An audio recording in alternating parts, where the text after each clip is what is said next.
Welcome to the AnthroArt podcast, a space of anthropological insight connected to real-life situations. Here we explore topics of social inequality and inclusion, sustainability, and the social self. We aim to bring a more nuanced understanding of our world and its challenges, but also inspiration and ideas on how to solve them together. We hope you enjoy it.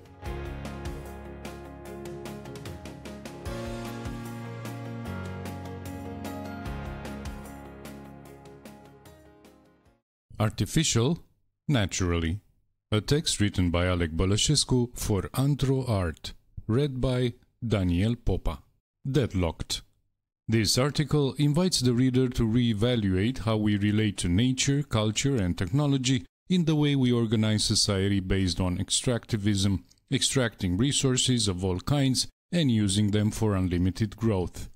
Looking at the triad of nature, culture, and technology, the article argues in favor of harmonizing these elements to provide a stable foundation for the continuation of life on Earth.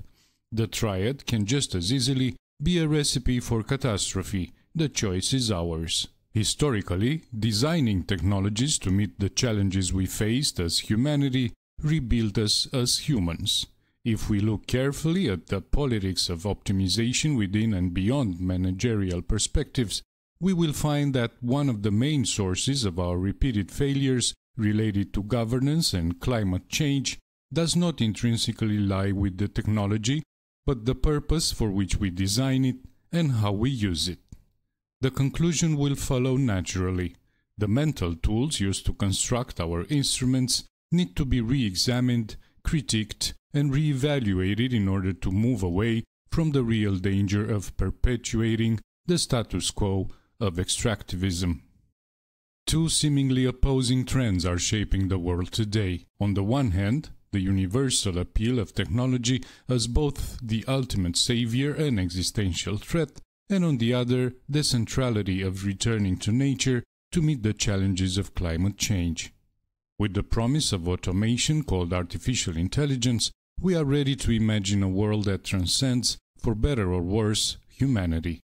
This image of technology reminds us of the magical thinking around natural phenomena, except this time the object of worship is itself man-made.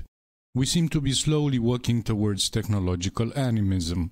At the same time, climate change, a clear existential threat, is being addressed mainly as a problem to be solved with targets to be met via a managerial approach with undertones firmly rooted in the extractivist worldview. When AI is used as a tool for understanding and mitigating climate change, we must first understand how we conceptualize nature and what the effects of this perspective on how we apply AI models to the goals at hand are. When AI is presented as a solution for creating a harmonious and peaceful society with widespread wealth and zero risk, we are not only one step away from dystopia, but also heading vertiginously towards a state of total surveillance. The dilemma is, how can we address the use and abuse of AI in a contextual manner? Matter matters. The fourth industrial revolution has brought a false sense that our world, at least the part of it that matters economically, is virtual. AI amplifies this impression, creating the belief that everything can become dematerialized sooner or later, from financial markets to life itself. The virtual seems to be the new real, from cocktails and sex to education and spirituality. Misleading metaphors such as the cloud perpetuate this perception. We often neglect the fact that every byte of data is material, needs support to move, uses space to be stored, and consumes energy during processing. Without the material support of servers and cables, the workers to build and install them, the technicians to care for them, and the tons of water and energy to cool them, as well as the constant reference to this material world, the virtual one would not exist.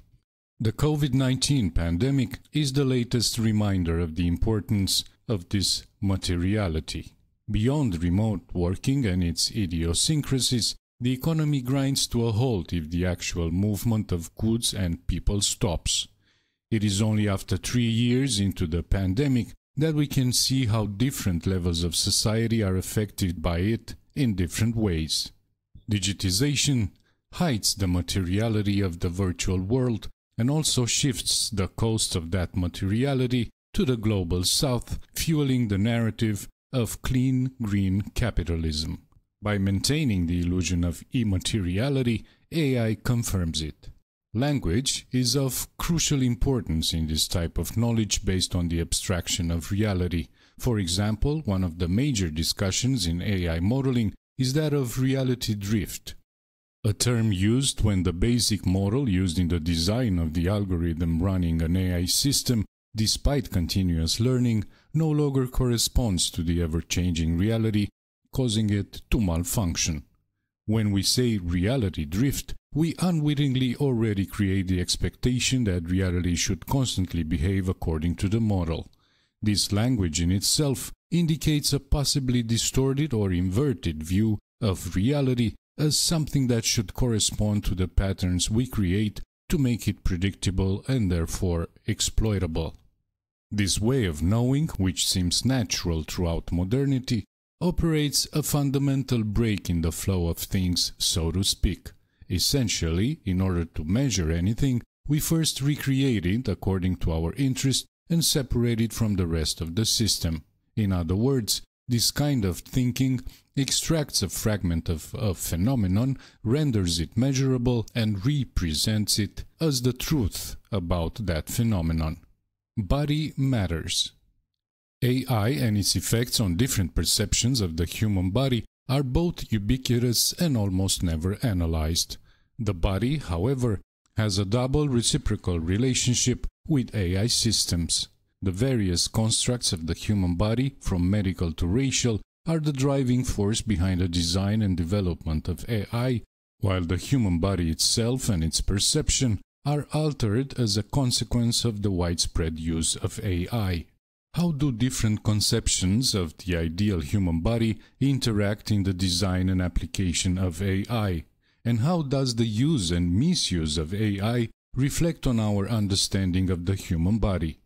Our bodies become an aggregate of data about our daily calorie intake, daily steps, minutes of electronically enhanced attention, muscle mass or heart rate while, say, exercising on a treadmill. This perception is shaped by and in turn shapes the standards embedded in a wide range of applications from wellness to the healthcare industry. AI is reordering and reshaping our relationship with our bodies. On the one hand, bodies are becoming data generation hubs for the digital economy that brings the health and wellness industry under its umbrella. On the other hand, we are beginning to perceive our bodies as vehicles for constant improvement, resources to be tapped into in our quest for growth, a better job, a better partner, or, self-reflexively, a higher state of well-being. The physiology of the body becomes an economy of constant self-improvement. This economy comes to a sudden halt, however, when faced with death. AI and biotechnology whisper that it doesn't have to be that way. The perception of finitude as a problem is a cultural peculiarity of Western modernity. Throughout the short history of modern thought and scientific practice, this perception has generated endless efforts to overcome death. The most recent attempt at immortality is present in the promises of AI to transcend the human body and download consciousness into a machine, as in Greg Egan's cyberpunk novels, while biotechnology promises the possibility of eternal rejuvenation of the same body. The seduction of immortality eventually creeps into our portable devices through the apps we compulsively download, obsessively use, and rarely delete, even if we happen to forget about them. Knowing nature. AI applications come not only with the promise of supremacy over our bodies, but also the promise of total control over nature itself. We want to believe that AI can somehow give us the power to master nature by simply measuring and managing it. But how have we come to believe that nature is separated from us, measurable and manageable? And how is this belief reflected in the way we generate knowledge about and understand nature today? What do we consciously or unconsciously leave out in order to build our models, algorithms that generate predictions which are regularly proven wrong? We rely on collecting massive amounts of data and imagine that it is equivalent to knowing what is happening in nature. Measuring wind speed and rainfall in a storm leads us to create complex classifications that allow us to characterize the phenomenon and assign numbers to it. A Category 3 hurricane or a Category 4 typhoon, signs that carry the mirage of management and control. They almost become lullabies. We know what to expect. This is a very special kind of knowledge that has been handed down to us from the tradition of modern Western thought and is based on the presumption of predictability and complex probabilistic causal chains. Since the age of enlightenment, numbers, rationality, and nature have been inextricably linked in Western scientific thought. Numbers have a history, and they came to mean truth at a very specific moment, the Renaissance and the adoption of Arabic numerals. Data, facts, and reality were brought together under the roof of natural laws with a simple statement: this is how nature works. The history and core of this belief has rarely been questioned, despite numerous calls for both an awareness of the biases inherent in an algorithm design and a more ethical use of AI. What happens when we relate to nature as a measurable entity in a quasi-digitized world? The same thing that happens to our bodies when they disintegrate into data sets that are then displayed on our portable screens. Fundamentally, the first relationship with nature is actually the relationship with the perception of one's own body. And in this techno-scientific paradigm, both nature and our bodies deceptively become manageable resources to be exploited for other things, usually profit, pleasure, and power over others and ourselves.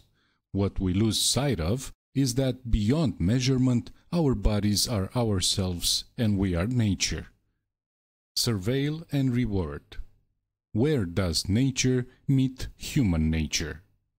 Today's humanity is the byproduct of the modern invention of nature through a system of surveillance, measurement, classification, and monitoring. We have repositioned the newly found humanity between the anvil of nature as the healing realm par excellence and the threatening hammer of the very same nature. We want our products to be organic, bio, and we want to grow our own food, but we want to do it in an urban garden. We argue that we want a return to nature, but a nature that is cleansed of its wild side. We fear nature because it is a constant reminder of our own ephemerality, so we try to remove its traces. On the one hand, we celebrate the return to nature as a remedy to the general malaise of our modern lifestyle. On the other hand, we feel the need to analyze and control any aspect of our behavior that would throw us back to our evil nature. But what is it about our nature that frightens us? What is the beast that needs taming?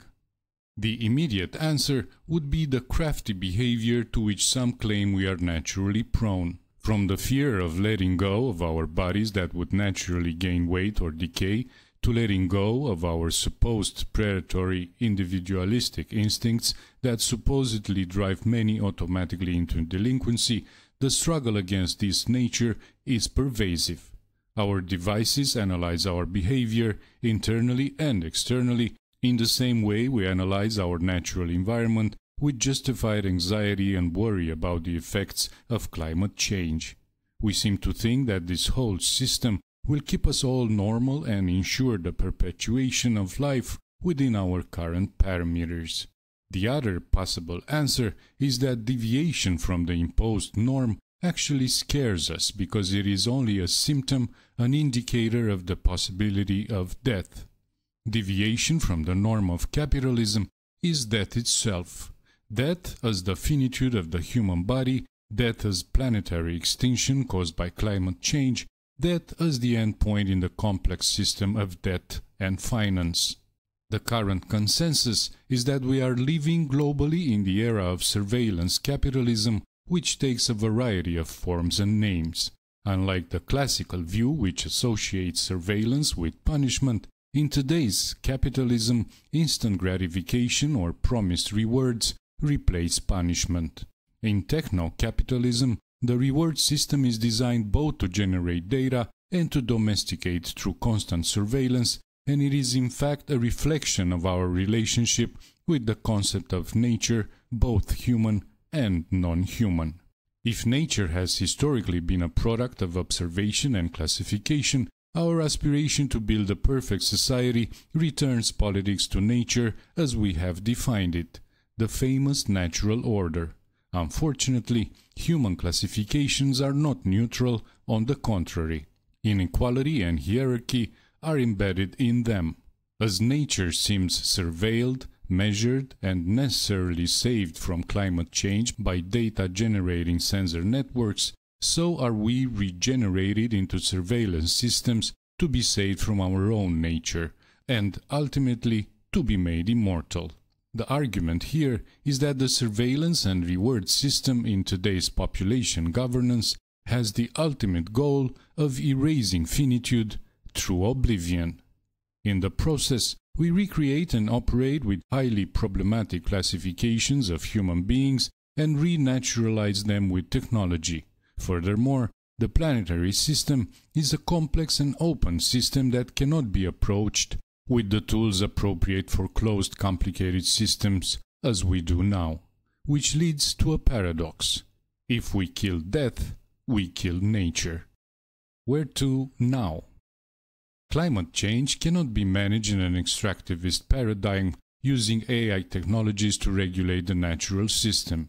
This idea is a mirage generated by the illusion of complete knowledge if only we extracted as much data as possible, combined with the belief that models overlap perfectly with reality and that by managing the model, we will manage reality. The truth is that sooner or later, reality will deviate from the model. As systems theorists say, all models are wrong, some of them are useful. The secret is to discern which of the models are useful and applicable. For now, in the face of AI, we behave like a toddler with a hammer. All objects become nails. Moreover, we blame the hammer, looking for the spirit, the ghost in the machine, because linguistically it is already intelligent, a misnomer, so by default it should have a consciousness. The news is this. 1. We will have to look hard to tell apart nails from fragile objects in front of the AI hammer. And 2. We can't let the hammer identify the nails, nor the AI identify its own purpose. That's because the ghost in the machine is us. If we want AI to form its own consciousness, we will have to first develop our own.